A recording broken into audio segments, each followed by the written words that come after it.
What event do you most want to occur when you walk out of your flat? Well, I'm one of those people that really likes likes the idea of life being like a musical, and so I'm writing a couple of musicals. I can't read or write music at all, but one of them is June ! The musical, which I think is pretty much self-explanatory, kind of taking the piss out of the David Lynch film and obviously the Frank Herbert book as well. Lots of good songs like, you know, we're going to Arrakis, and you know, the idea of, oh, we know where Iraq is, let's go and invade it, and so on. You know, the Iraq bit obviously is obvious, but the second one is a musical about the 18th century Unitarian minister, natural philosopher, and political thinker Joseph Priestley. So should I do a bit? Yeah. Okay. I don't really know what accents were like in the 18th century. It was a northerner, but I'll just do one. My name is Joseph Priestley. Some people think I'm beastly because I support the French Revolution.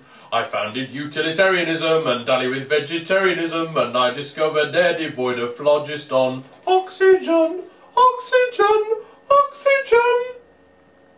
I invented soda water, and I drink more than I oughta, which means that I'm constantly in need of a...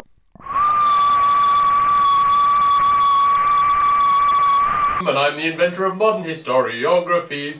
Ography, ography, ography. I penned a work on English grammar, but then they threw a spanner in the works when they burnt down my church. I fled to the USA, and I live there to this day, and I've published over 150 works. Works, works, works. My name is Joseph Priestley. Some people think I'm beastly because I support the French Revolution. I founded utilitarianism and dally with vegetarianism, and I discovered air devoid of phlogiston. Oxygen, oxygen, oxygen. So that's going to be the main theme, but there's going to be a couple of other songs in there that I've already completed. One of them is I Still Believe in Phlogiston. Is there any point in asking a question that already has 10 answers if you don't know one of them, and why?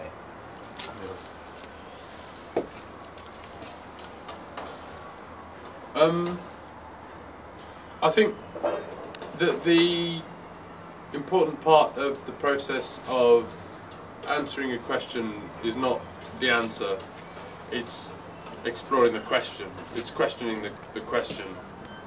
It's not so much the answer that you come up with. I mean, I think it's going to be financially China's, but demographically it's going to be Africa's. The fact that it's going to be financially China's is going to depend partly on the fact that they have invested so heavily in Africa's natural resources. I mean, I've prepared some figures. I mean, if we look at in 2150, Africa will form 23% of the world population, and Europe only 5.3%, whereas at the moment they're roughly equal at about 12% each. If we think about it, if there's a sensible response to AIDS, it's going to be even higher. And now they've got this 1 hour test that you can do, hopefully it will be. Something like 40% of the population of most sub-Saharan African countries is under 15, so you know that's plainly going to they have the impetus is with Africa on the demographic front. Yeah. Financially, it will belong to China, but that's only partly because they have invested so heavily in Africa, with whom the demographic impetus is going to lie. I mean, I've prepared some figures. We think that Africa is going to form 23% of the world's population by 2150, compared with Europe's 5.3%. At the moment they're both currently equal on about 12%. And then if you also factor in the consideration that approximately 40% of most of sub-Saharan African countries' population is under 15, and the new 1 hour AIDS tests, which hopefully will alleviate the problem there. I mean, the complexion of the world is going to shift definitely Africa-ward. So, I mean, they do reckon that it's the demographic transition will affect the whole world, so that by 2075 we're going to reach a peak of about 9.2 billion. But it will be interesting to see whether that happens through countries becoming richer, entering the first world, education of women, availability of contraception, or whether it's going to be by some kind of environmental cataclysm if we don't reach that state quickly enough, as the race is on.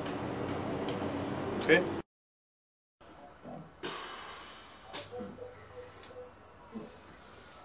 Okay, well, what about the emotion of having done your bit when you're up at least 10,000 feet in the national park?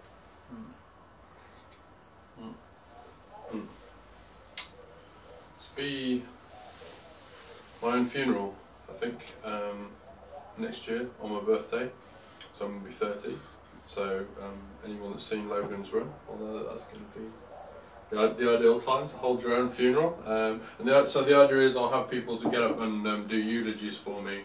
Everyone that comes along will be dressed in black. Obviously we'll be at a sympathetic funeral parlour or crematorium or something like that.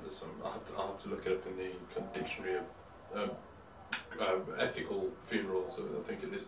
Then I'll have people like Paul Birtle doing a poem called Looking at the Box, which is about looking at someone who's dead in a box. All the while, and yeah, eulogies in which people describe what a shit I was.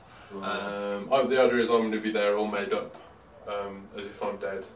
So I've got a waxy sheen on my face in an open casket, and then when it actually goes at the end, they play the music to put it into and I go slowly rolling into the fires.